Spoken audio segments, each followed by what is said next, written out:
وقل رب زدني علما. إن الحمد لله نحمده ونستعينه ونستغفره ونستهديه ونعوذ بالله من شرور أنفسنا وسيئات أعمالنا. من يهديه الله فلا مضل له ومن يضلل فلا هادي له وأشهد أن لا إله إلا الله وحده لا شريك له وأشهد أن محمدًا عبده ورسوله. يا أيها الذين آمنوا اتقوا الله حق تقاته ولا تموتن إلا وأنتم مسلمون. يا أيها الناس اتقوا ربكم الذي خلقكم من نفس واحدة وخلق منها زوجها وبث منهما رجالا كثيرا ونساء واتقوا الله الذي تساءلون به والأرحام إن الله كان عليكم رقيبا.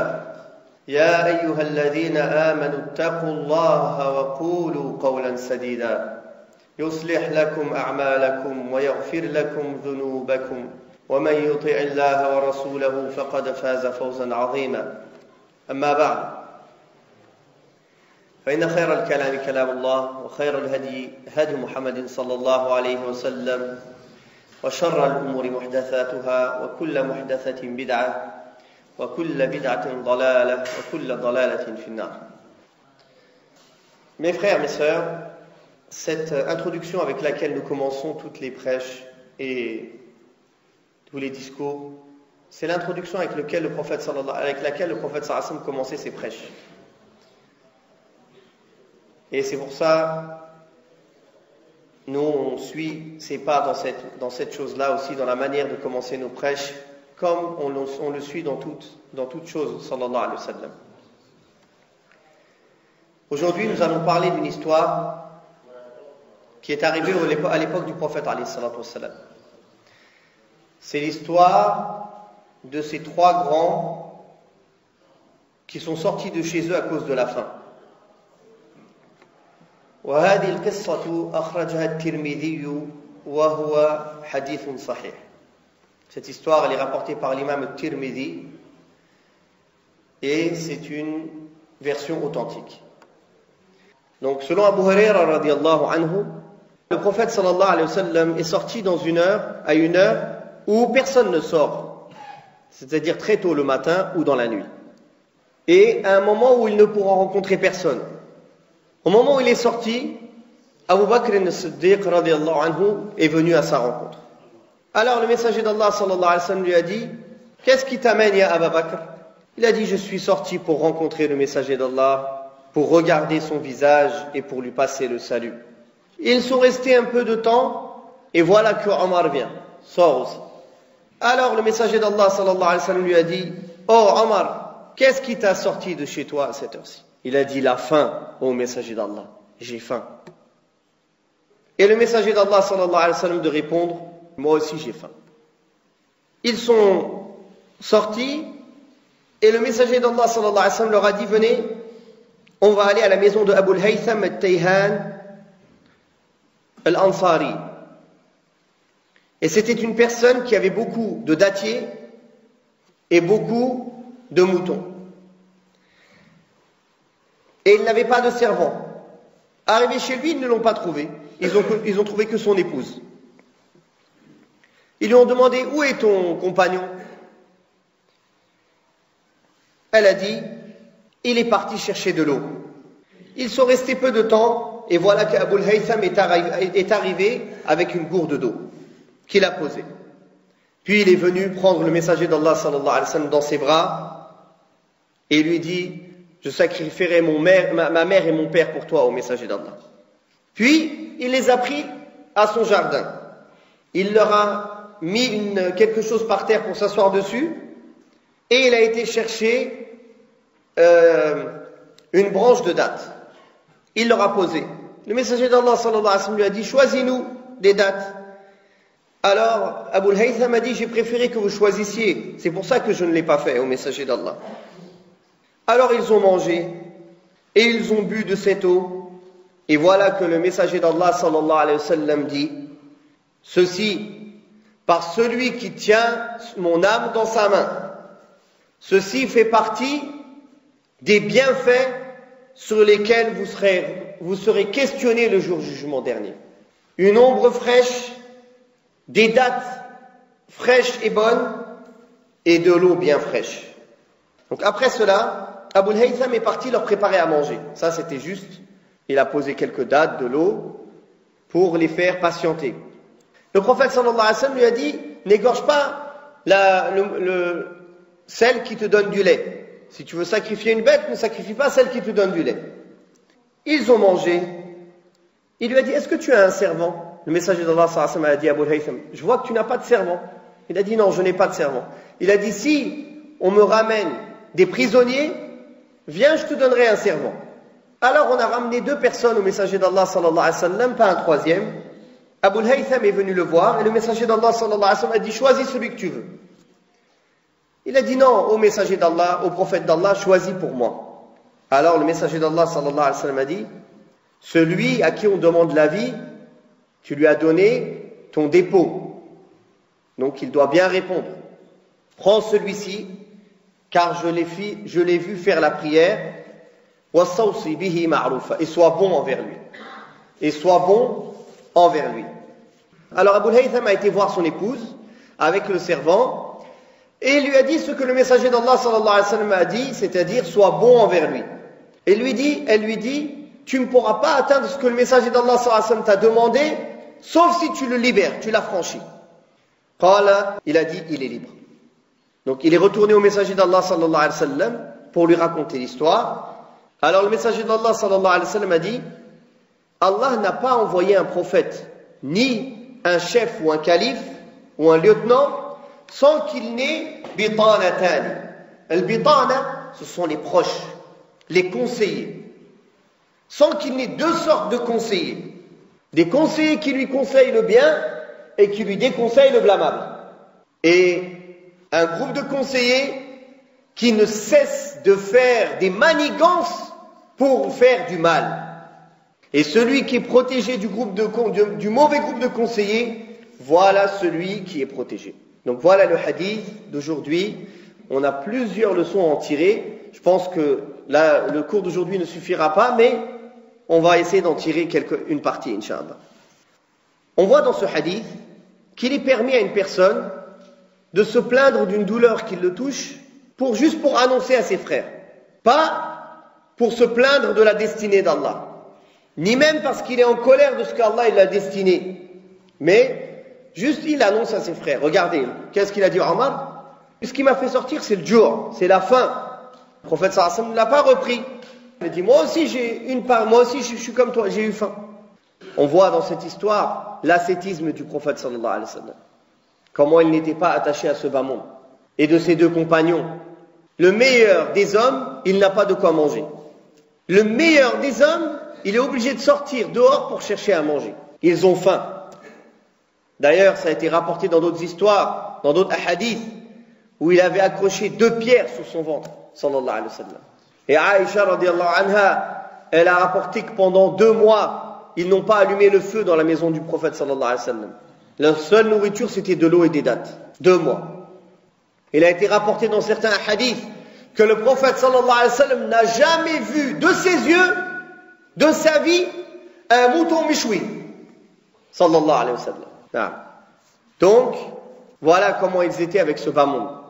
Et le prophète sallallahu alayhi wa sallam l'a dit, ce bas monde est maudit tout ce qu'il y a dedans, sauf un savant, un étudiant dans la science, et l'évocation d'Allah et tout ce qui en suit. De même que le prophète sallallahu alayhi wa sallam a dit, si ce bas monde, il avait la valeur auprès d'Allah d'une aile de moustique, un non-croyant, Allah ne lui aurait pas donné un verre d'eau. Mais comme ce bas monde, il ne vaut rien auprès d'Allah, il donne aux croyants et aux non-croyants. On voit dans cette histoire aussi qu'il n'y a pas de mal que tu vas chez ton frère en islam, tu manges chez lui, tu t'invites. Le prophète sallallahu alayhi wa sallam, il s'est invité là, il est venu directement avec les compagnons, n'est-ce pas? Mais à condition que tu sais que ce frère-là, chez qui tu vas, il n'y a pas de problème. C'est la famille. Il est proche, c'est-à-dire comme on dit, comme la famille. C'est un frère, on est vraiment proche. Il vient chez moi, je viens chez lui, je sais que je ne vais pas le déranger. Dans ce cas-là, tu peux faire ça avec lui. Mais les autres, que tu sais qu'ils vont parler, ou tu sais qu'ils vont te regarder d'un mauvais œil, tu ne le fais pas. Tu t'invites pas chez eux comme ça. On voit aussi dans cette histoire qu'il n'y a pas de mal quand tu es invité chez quelqu'un et que tu sais que c'est quelqu'un qui, ça ne le dérange pas, que tu amènes des amis avec toi, sans le prévenir. Mais à condition, comme on a dit, qu'on sait qu'il y a une grande fraternité entre vous, que si tu amènes une personne ou 3 personnes ou 4 personnes, ça ne le dérangera pas du tout. Par contre, si tu penses que ça peut le déranger, il faut demander la permission. Comme il est venu dans d'autres hadiths, le prophète sallallahu alayhi wa sallam une fois a été invité, il est venu à la porte de la personne, il a dit « Ma'i hada, avec moi il y a-t-elle, est-ce que tu le laisses rentrer ou non ?» Si il te dit entre, tu entres, s'il te dit repars, tu repars. Il ne faut pas se vexer. Des fois, subhanallah, tu es invité. C'est pas toi qui décides. T'aimerais bien amener tes amis, mais tu peux pas. C'est pas toi qui décides, c'est pas chez toi. Alors tes amis, ils se vexent. Ils disent, ah, toi tu pars sans nous.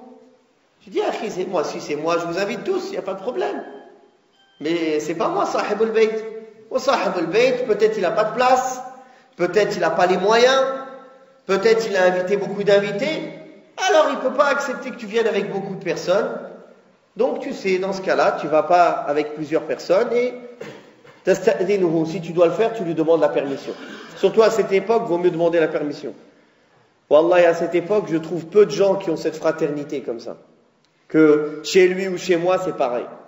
Mais bien ou t'es bien, c'est la même chose. Tu prends chez moi ou tu prends chez toi, c'est pareil. Voilà, c'est comme ça. On voit dans cette histoire que la personne aisée, il doit être généreux envers les gens pieux, envers les gens de science, envers les gens de bien. Et il doit aimer faire ça, il doit être content de les inviter, content de leur faire du bien, de les aider. Et ça, c'est un signe de foi. La personne qui aime faire du bien aux gens de bien, aux gens de science, ça c'est un signe de iman. On voit dans cette histoire aussi qu'il est permis de parler à une femme étrangère quand il y a un besoin. Par exemple, là, ils sont venus, ils ont demandé ton mari est où? Elle a dit, il n'est pas là, il est sorti chercher de l'eau. Donc il n'y a pas de mal. La voix d'une femme, ça ne fait pas partie de sa nudité à cacher, à condition, amn al-fitna, qu'il n'y ait pas de tentation, selon le besoin. Tu t'étales pas dans les paroles. Ça va, la famille, ça va, tes enfants, ça va, tu parles avec elle des heures. Là, salam alaikum, est-ce que votre mari est là? Non, il n'est pas là. Barakallahu fik. Si tu n'as pas autre chose à dire, c'est pas la peine de parler des heures pour rien. Des fois, il y a des femmes qui téléphonent à des gens pour la fatwa, les ulama, ils leur répondent, ou ils viennent leur parler. Puis, quand il y a une nécessité, un besoin, on parle, il n'y a pas de problème. Il faut aussi que la femme, elle commence pas à parler trop avec douceur et rigoler avec un ajnabi. Une femme étrangère, elle ne rigole pas avec un étranger. Elle rigole avec lui, blague avec elle. Elle parle selon le besoin, elle reste sobre. Barakallahu fikum, elle reste sobre. On voit de ce hadith aussi qu'on rentre pas chez soi n'importe qui. Des gens qui t'as pas confiance. Des gens qui sont là juste pour le hasad. C'est des envieux. Il revient chez toi juste pour regarder qu'est-ce que t'as. Tiens, ils ont ça. Après, ils sont jaloux, ils rentrent chez eux. Ah, t'as vu? Celui-là, il n'a pas besoin de rentrer chez toi. Barakallahu fik. Nas'Allah salam wa l'afiyah. Le se mélanger avec les gens, c'est plusieurs degrés. C'est pas tous ceux que tu connais, c'est tes meilleurs amis. T'as des gens, c'est juste des ma'arif, des connaissances, c'est tes frères en islam. Ikhwanak fil islam, on a une bonne entente, on a hukuk al-ukhuwa, les droits de la fraternité. Mais ça y est, c'est pas ton compagnon proche. Il y en a un d'autre, c'est un ami. T'as des relations d'amitié avec lui un peu plus poussées que tout le monde. Il y en a un autre, c'est un sahib, c'est un ami proche, c'est ton compagnon. Il est tout le temps avec toi. C'est pas tout le monde pareil. Donc, il faut bien choisir le ma'arif, les connaissances, le khuwa, on est tous des frères, on s'aime bien, on s'entraide fil khair. Al-asdiqa, les amis, les relations, ou al-ashab, et les amis proches, les compagnons. Donc, il faut savoir chacun la mettre à sa place, Inch'Allah, barakallahu fikum. On profite de ce hadith aussi que si quelqu'un vient comme ça à l'improviste chez toi, et subhanallah, normalement le musulman, il est comme ça, il est prêt toujours à accueillir les gens. C'est pas comme certains qui font beaucoup de manières. Ah, tu m'as pas prévenu, tout plein de protocoles. Tu m'as pas prévenu, c'est pas. Ya Akhil Karim, on est des frères. Je suis de passage, t'accueille. Marhaban. Quelqu'un vient, marhaban. Tu l'as chez toi, tu lui donnes ce que t'as. T'es pas obligé de faire quelque chose de magnifique. Ce que t'as chez toi, tu lui devances, tu lui poses. Alhamdulillah. L'objectif, c'est la visite entre les frères. C'est pas la nourriture qu'on va manger. Donc, s'il vient faj'atan, comme ça à l'improviste, tu lui poses d'abord ce que tu as, le temps de préparer la nourriture. Comme il a fait ici. D'abord, il leur a posé des dattes et de l'eau. Entre-temps, il est parti, il a sacrifié la bête, il a enlevé la peau, il l'a préparé, jusqu'à qu'il leur a amené un chevreau. Il a été égorgé, un chevreau. On voit aussi dans cette histoire, barakallahu fikum, que même les choses halal, licites, Allah il va t'en demander compte le jour du jugement dernier. C'est pour ça le musulman, il ne cherche pas à avoir trop de largesse, même dans le licite. Il vit, alhamdoulilah, bien, normalement. Mais sache que plus tu possèdes de choses, plus tu rendras des comptes. Allah tabaraka wa ta'ala le dit. Puis vous serez questionné ce jour-là sur tous les bienfaits que vous avez eus. De l'eau fraîche, de l'ombre et des dattes fraîches, le prophète sallallahu alayhi wa sallam dit Wallah, par celui qui tient mon âme dans sa main, vous serez questionné sur ça le jour du jugement dernier. Il y a quelque chose de plus simple que ça? Il y a quelque chose de plus simple que des dattes et de l'eau? Et malgré ça, le prophète sallallahu alayhi wa sallam dit vous serez questionné sur ça le jour du jugement dernier.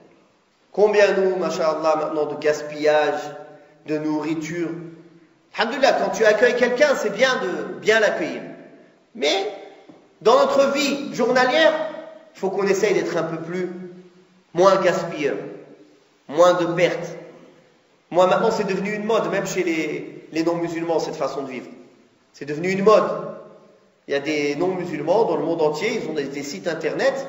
Entre eux, c'est la mode de celui qui possède le moins de choses. Ils font des concurrences entre eux. Des gens riches, des gens très aisés, ils sont rentrés dans parce qu'ils se sont rendus compte que quand tu as beaucoup d'objets, tu es dépendant de tes objets. T'en veux toujours plus. Plus tu as de choses, plus déjà tu as de problèmes. Parce que chaque chose, elle est menée à se casser, ou à vieillir, ou à être changée. Donc, si tu as beaucoup d'objets, tu as beaucoup de choses à changer, à casser, à réparer. Moins tu as de choses, moins tu perds de temps avec ces choses-là. Et ils font une concurrence comme ça. Subhanallah, il y en a un, je crois, Zahma, il a battu le record. Toute sa vie, il est dans un sac à dos. Toute sa vie, il est dans un sac à dos. Et il est fier de ça. Il dit, regardez, ma vie, elle est dans ce sac à dos. 2 paires de chaussettes, une paire de chaussures. Yani, qadr al-darura. Il a gardé quoi? Le minimum. Strict minimum. On n'a pas dit de faire ça, barakallahu fikum. Mais c'est pour comprendre qu'il faut un juste milieu. Il faut un juste milieu entre le monde de la consommation dans lequel on est, toujours vouloir plus, toujours le nouveau, tout ce qui est neuf, tout ce qui est meilleur, les nouvelles technologies, le nouveau téléphone, le nouveau vêtement, le nouveau... Subhanallah, des fois tu achètes des vêtements, tu as l'impression que tu en as besoin, tu n'en as pas besoin. Tu ouvres ton placard, tu as 30 tamis. Tu as je sais pas combien de chaussures. Tu dis, mais subhanallah, je me suis fait avoir en fait. J'ai acheté alors que j'avais pas besoin. Cet argent-là, on peut en faire beaucoup de choses. Quand tu n'achètes pas des choses futiles qui servent à rien, toujours la même chose. Beaucoup de rêves. Il y a des gens, ils ne mangent pas. Il y a des gens, ils n'ont pas un toit où vivre. Il y a nos frères musulmans dans le monde, ils n'ont pas de maison, certains. Vous avez vu ce qui s'est passé en Corne d'Afrique les derniers mois. Une famine sans pareil. Être économe dans la vie, ça fait partie, comme il est venu dans le hadith sahih rapporté par Tirmidhi, d'une partie parmi 24 parties de la prophétie. Al-iqtisad fil 'aysh. On voit aussi dans ce hadith qu'il ne faut pas être exigeant quand tu es invité chez quelqu'un. Tu ne lui demandes pas d'acheter des choses rares, chères, difficiles, ou des choses dont il pourrait avoir besoin. Mais tu te suffis de ce qu'il te pose, alhamdulillah. Comme le prophète sallallahu alayhi wa sallam a fait, quand il est parti pour égorger une bête, il lui a dit attention, ne sacrifie pas la bête dont tu prends le lait. Pourquoi? Parce qu'il ne voulait pas le mettre dans la gêne. Après, il ne va pas pouvoir avoir de lait. Alors il lui a dit non, garde celle qui fait du lait. Sacrifie une autre.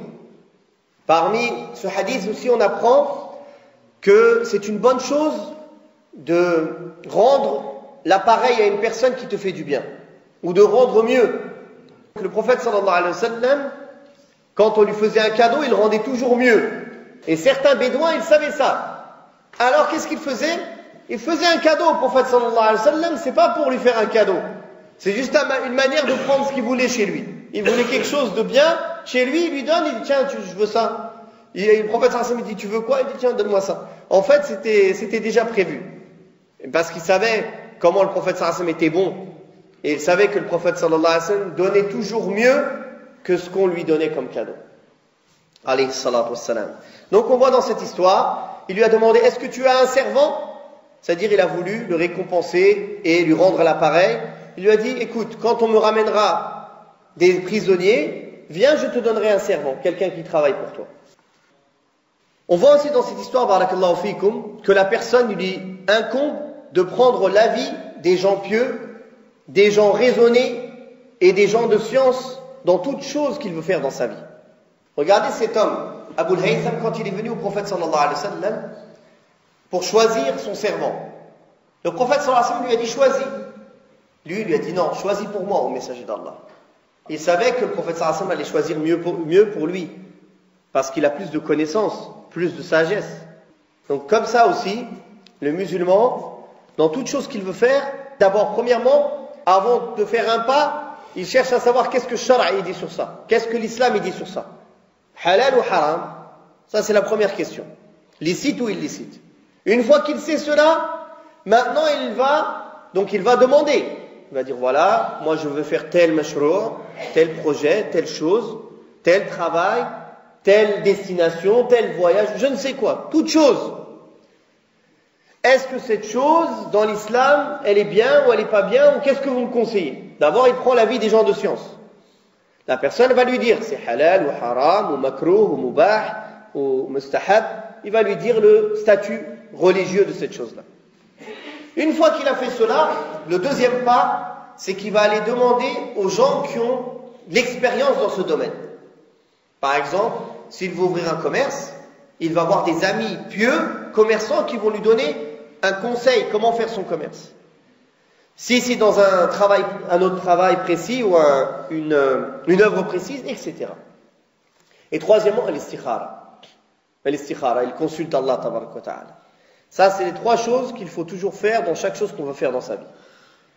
Trois choses par lesquelles on doit passer. D'abord, savoir qu'est-ce que Dini dit sur cette chose-là. S'il dit que c'est pas permis, tout de suite, ça y est, les deux autres choses, c'est pas la peine. On s'arrête là. On pense à autre chose. Une fois qu'on voit que dans la religion c'est permis, dans ce cas-là, on commence à aller au deuxième pas et au troisième pas. Faire la prière de l'istikhara, on peut commencer tout de suite, et al-shura, prendre l'avis des gens qui ont la connaissance, des gens pieux qui sont dans ce domaine-là, barakallahu fikum. On voit dans ce hadith, barakallahu fikum, que la personne à qui on demande son avis ou on consulte, c'est une personne qui a un dépôt maintenant. On lui a donné notre confiance, on lui a demandé son avis, on lui a donné notre confiance. Alors il est obligé de te donner le meilleur des conseils. Comme le prophète sallallahu alayhi wa sallam a dit, une personne parmi les compagnons est venue lui faire bay'a, acte d'allégeance, de donner toujours le bon conseil aux musulmans, d'être loyal. Comme le prophète sallallahu alayhi wa sallam a dit, s'il te demande de bons conseils, donne-lui le bon conseil en toute loyauté et tout désintéressement. Donc quand on vient te demander le conseil, tu dois chercher à faire le meilleur, donner le meilleur avis. C'est pas tu sais que le bien il est dans quelque part, toi tu lui dis fais comme ça. En fait toi tu veux pas que cette personne elle réussisse. Et ça gratuitement, pas comme les conseillers qui sont payés. C'est ton devoir vis-à-vis de ton frère musulman, quand il te demande un conseil, que tu lui donnes le bon conseil, gratuitement. Si tu veux être un bon conseiller envers ton frère, il y a 4 choses à respecter. Premièrement, que tu comprennes bien la situation dont il est en train de te parler. Deuxièmement, que tu ressentes la grandeur de la responsabilité que tu as. C'est une amana, c'est un dépôt. Troisièmement, que tu réfléchisses bien, longuement avant de lui donner une réponse. C'est pas comme ça, t'en as rien à faire. Oh ouais, fais-le, c'est bien. Ouais, c'est bien, fais-le. T'as pas réfléchi, tu sais même pas. Tu dis oui, c'est bien, fais cette chose. En vérité, tu t'en as rien à faire. Quatrièmement, que tu ne taises pas une chose que tu connais si on t'a demandé. Par exemple, quelqu'un vient te demander, ya akhi, barakallahu fik, je voudrais faire du commerce avec Zayd. Qu'est-ce que tu me conseilles? Toi, tu sais que Zayd, t'es sûr, t'as des preuves que Zayd c'est un voleur. T'as des preuves, tu sais, c'est pas juste des oui-dire. Tu sais, t'as des preuves, des histoires, des témoignages de gens de confiance que Zayd c'est un voleur. Ou c'est quelqu'un, tu peux pas faire du commerce avec lui. Et toi, tu lui dis rien, tu dis vas-y. Là, yajouz. Tu lui dis, non, akhi, je te conseille pas de faire du commerce avec Zayd. S'il te dit pourquoi, tu dis, j'ai des nouvelles sûres qui me prouvent que tu peux pas faire du commerce avec lui. C'est tout. T'as pas besoin de rentrer dans les détails. Tu lui donnes pas les détails, mais tu lui dis, j'ai des choses sûres, des témoignages qui me prouvent que tu peux pas faire du commerce avec cette personne, barakallahu fik. C'est ton devoir. Pareil pour le mariage. Quelqu'un vient et te demande, ya akhi, je voudrais me marier avec une fille de telle famille. Qu'est-ce que tu me conseilles? Avec telle fille. Toi, tu sais qu'elle n'est pas sérieuse. Tu sais qu'elle n'est pas sérieuse du tout. Tu es sûr. Tu lui dis rien? Là, il faut que tu dises. Ya akhi, je te conseille pas tu viens pas sur le passé. Peut-être elle a fait tauba. Tu commences pas à sortir les histoires quand elle avait 9 ans ou 10 ans ou quand elle avait 18 ans, maintenant elle a 30 ans. Non. Là, maintenant. Tu sais que maintenant, elle n'est pas sérieuse. Il faut que tu le conseilles. Tu dis, moi, mon frère, je te conseille pas de te marier avec cette sœur. La taliqubika, elle te convient pas, cette sœur, barakallahu fik. Mais si elle a fait tauba, avant elle n'était pas sérieuse, maintenant ça fait 1 an, 2 ans qu'elle est sérieuse, là tu ne parles pas. Car le tauba, ça efface ce qu'il y a avant. Donc là, tu ne dis pas ce qu'elle a fait avant. Là, il y a juste ce n'est pas permis pour toi de dire, je la connais, elle faisait ci, ça. Là, il y a juste. Tu ne dois pas dire. Barakallahu fik. On voit dans cette histoire, barakallahu fikum, le danger des conseillers qui sont autour de toi. Il suffit que tu aies des mauvais conseillers, ils peuvent te pourrir ta vie. Ils peuvent te pourrir ton couple. Ils peuvent te pourrir une association. Ils peuvent te pourrir une école. Ils peuvent te pourrir une mosquée. Des mauvais conseillers. Ou ils peuvent aussi te pourrir une dawla, un pays. Et des bons conseillers, c'est le contraire. Ils peuvent t'emmener dans le khair. Tout le monde a autour de lui 2 groupes de conseillers. Des bons et des mauvais conseillers. Et ça, le prophète sallallahu alayhi wa sallam a dit, il n'y a pas même un prophète, ni même un calife, ni un lieutenant, ni quelqu'un qui a eu la lieutenance sur quelque chose, sans qu'il ait autour de lui 2 groupes de conseillers.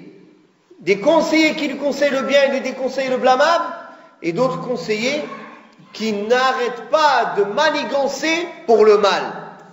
Sallallahu alayhi wa sallam. Et c'est pour ça que le prophète sallallahu alayhi wa sallam, à la fin, il lui a dit, celui qu'Allah il a protégé contre les mauvais conseillers, bah lui il a gagné. C'est lui qui a été protégé. Et le hadith là, le prophète sallallahu alayhi wa sallam, il l'a dit pour qui? Pour la femme. La femme aussi c'est un conseiller. Si tu choisis une mauvaise épouse qui te donne des mauvais conseils, quand tu veux dépenser fi sabilillah, elle dit non, dépense pas. Quand tu veux faire le khair, elle dit non, fais pas le khair. À chaque fois, elle te conseille pas le bien, elle déconseille le blâme. Elle te déconseille le bien, et elle te conseille le blâme. Et elle fait des manigances. Mais quand elle est comme cette femme pieuse, quand le sahabi Abu al-Haytham, il est retourné chez lui, il lui a dit que le prophète sallallahu alayhi wa sallam, wastawsi bihi ma'rufa, il lui a dit sois bon envers lui. Elle lui a dit wallahi, je vois pas comment tu vas mettre en pratique la recommandation du prophète sallallahu alayhi wa sallam sans le libérer. La seule chose que je vois, c'est que tu le libères. Donc, subhanallah, elle l'a quoi? Elle lui a donné un bon conseil. Et le prophète sallallahu alayhi wa sallam, ça lui a plu, donc il lui a donné ce hadith. Des bons conseillers et des mauvais conseillers. Alors la personne, elle doit rapprocher de lui les bons conseillers et éloigner de lui les mauvais conseillers.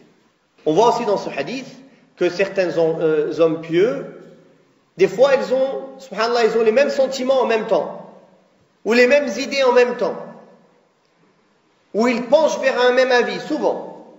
Regardez, le prophète sallallahu alayhi wa sallam et Abu Bakr et Omar, en même temps, ils ont eu faim, en même temps ils sont sortis dehors. Ils ont pensé à la même chose en même temps. Et des fois c'est possible ça, que justement, alhamdulillah, le fait que le prophète sallallahu alayhi wa sallam a dit que les âmes, c'est comme des armées. Celles qui se reconnaissent, elles se rapprochent, elles s'aiment bien, et celles qui ne se reconnaissent pas, ikhtalaf, elles se dispersent et elles se repoussent. Donc, comme ça aussi, alhamdulillah, les sentiments des gens pieux, des fois, ils peuvent être communs. De même, on voit dans ce hadith, barakallahu fikum, que quand la personne, elle veut prendre un employé, ou quelqu'un pour travailler avec elle, elle doit regarder 2 caractéristiques. La capacité à faire le travail qu'il doit faire, c'est-à-dire la capacité physique, la capacité intellectuelle, c'est-à-dire les diplômes, je ne sais quoi, et l'expérience. Ça, c'est le premier côté à regarder. Et le deuxième côté, l'aman, que ce soit quelqu'un digne de confiance. Tu peux lui faire confiance. Des fois, certains, ils ont la capacité, mais ils n'ont pas la confiance. Tu ne peux pas leur faire confiance. Et des fois, tu peux leur faire confiance, certains, masha'Allah, shabab tayyibin, un jeune de la mosquée, masha'Allah, salat, il craint Allah, mais miskin, il ne sait rien faire de ses mains. Tu ne peux pas lui donner un travail, il ne sait rien faire. Il porte quelque chose, il le casse. Il est hakada. Et le mieux, c'est qu'est-ce que tu dois faire? Choisir quelqu'un qui a les deux. Et ça, c'est dur, c'est rare. C'est pour ça, quand tu trouves quelqu'un, et les commerçants, ils savent, ils connaissent ma parole. Quand ils cherchent un employé, des fois, ils veulent un frère sérieux, masha'Allah. Ils ont du mal à trouver. Et quand ils l'ont, ils le méprisent. Ils ne le payent pas bien, ils ne s'occupent pas bien de lui. Ils lui donnent pas d'importance. Le commerçant qui est comme ça, il n'a rien compris. Il n'a pas compris que le plus important, le capital chez lui, c'est cette personne, plus que l'argent. Si tu trouves quelqu'un de digne de confiance, plus en plus, il est capable, il tient bien, il sait bien fait travailler, celui-là, il faut tout faire pour le garder. Il ne faut pas que tu le perdes. Dans toutes les structures, il faut agir comme ça. Quand tu vois quelqu'un qui amène le khayr, qui est digne de confiance, qui a des capacités, il faut faire tout pour le garder. Il ne faut pas le perdre. Sinon, c'est toi qui es perdant. On va finir, bi'idhnillah subhanahu wa ta'ala, on va parler de certains points concernant quand tu reçois un invité. Donc, le prophète sallallahu alayhi wa sallam a dit dans le hadith de Bukhari, celui qui croit en Allah au jour dernier, qu'il honore son hôte. Son minimum, c'est un jour et une nuit. Et l'invitation, c'est 3 jours et 3 nuits. Ce qu'il y a après cela, c'est une sadaqa, c'est une aumône. Donc, premièrement, ce qui est obligatoire, quand un étranger musulman vient, c'est que un jour et une nuit, ça c'est l'obligation d'invitation. Un jour et une nuit, tu dois l'accueillir. La sunna, c'est 3 jours et 3 nuits. Après ça, c'est recommandé. Si tu peux, tant que tu peux, c'est recommandé. Barakallahu fi. Et on a vu dans ce hadith plusieurs politesses concernant diyafa. Premièrement, la personne qui vient chez toi, tu l'honores et tu lui donnes tout ce dont il a besoin selon ta capacité. Ibn Abbas dit que quand ton invité il vient, l'accompagner dehors, sortir avec lui, c'est une sunna. De même, la personne invitée ne doit pas s'asseoir dans la place d'honneur de la personne de la maison. Illa bi'idhnihi, sauf avec sa permission. Et aussi, s'il s'assoit, il ne s'assoit pas en face des portes ou en face des fenêtres pour pas voir. Par exemple, si l'épouse du frère, elle passe, ou sa fille, ou kadal, peut-être le hijab il se lève, peut-être. Donc, il se met dans un endroit qui n'est pas face à la porte, qui n'est pas face à la fenêtre, où il pourrait voir des choses qu'il ne doit pas voir. Barakallahu fikum. Parmi les politesses aussi dans l'histoire d'Ibrahim, les invités d'Ibrahim alayhi salam, comment il leur a devancé la nourriture, comment il s'est dépêché de leur faire à manger, il leur a ramené. Il n'a pas dit, ah, qu'est-ce que tu veux? Je te fais quoi? T'as faim? Ça c'est Tariq al-Fransi, elle dit. T'as faim? Non? Bon, il te donne rien. Tu restes assis comme ça. Subhanallah. Il va pas te dire, oui, j'ai faim, fais-moi ça. Yahsham. Tu fais, tu lui amènes, tu lui poses. Et pas seulement tu lui poses, tu lui avances le plat, comme il a fait Ibrahim alayhi salam, il lui a avancé le plat. Ala ta'kulun, ne mangez-vous pas, mange, tfaddal, t'insistes. C'est pas, ah ça va, mashallah, t'as faim, t'as soif, non? Bon, d'accord. C'est fini. Il veut rien. Alhamdulillah, hada, il veut rien. Non. Barakallahu fikum. Hada, laysa min khuluqina. Tu lui devances ce que tu as de mieux. La bonne nourriture. C'est pas tu te débarrasses, tu ouvres le frigo, tiens, ça va bientôt pourrir, périmer, allez. Tiens. Allah ibarak fik. Faddal. Là. Tu lui devances ce que tu as bien, ce que tu as de frais, ce qui est bon, ce que tu aimes toi. Barakallahu fik. Ce qui est mieux pour la santé, ce qui est le meilleur aussi. Aussi, tu dois présenter d'une façon douce. Tu utilises toutes les bonnes politesses qui peuvent le mettre à l'aise et qui peuvent faire en sorte qu'il se sente bien. De même, pour finir, barakallahu fikum, tu demandes sa situation. Comment vas-tu? Comment va ta famille? Est-ce que tu as des besoins d'aide? Est-ce que tu... Hakada. De même, c'est détestable de veiller la nuit. Sauf pour quelqu'un qui prie, ou qui étudie la science, ça rentre aussi dans le dhikr, ou musafir, ou un voyageur, ou bien musahabat daif, ou bien un invité, il est chez toi pour lui tenir compagnie. Là, tu peux veiller la nuit. Il ne faut pas aussi trop le faire. Ah, mais allez, c'est un invité, on est invité. Toutes ces nuits, il les passe à veiller la nuit. Cette personne-là, après, il a du mal à se lever le fajr. Peut-être il avait l'habitude de faire qiyam al-layl, il ne fait plus qiyam al-layl. Après, le lendemain, il a des a'mal, des actions à faire, des choses à faire, il ne les fait pas. Fala tukthir min hada. Pas trop. C'est bien toujours, surtout ici dans ce monde où on est chacun coupé l'un de l'autre, chacun tout seul. C'est bien de s'inviter, de se voir, de renforcer les liens de fraternité. C'est important. Pas chacun reste dans son coin, barakallahu fikum. C'est une bonne chose. Mais des fois, il y en a, ils abusent. C'est tout le temps. Tous les soirs, tous les week-ends. Après, il n'a plus de programme. Il n'a plus de programme ni dans le Coran, ni dans l'ilm, ni dans quoi que ce soit. Barakallahu fikum. Wallahu ta'ala a'la wa a'lam. Wa sallallahu ala Muhammadin wa ala alihi wa sahbihi wa sallam. Walhamdulillahi rabbil alamin. وقل رب زدني علما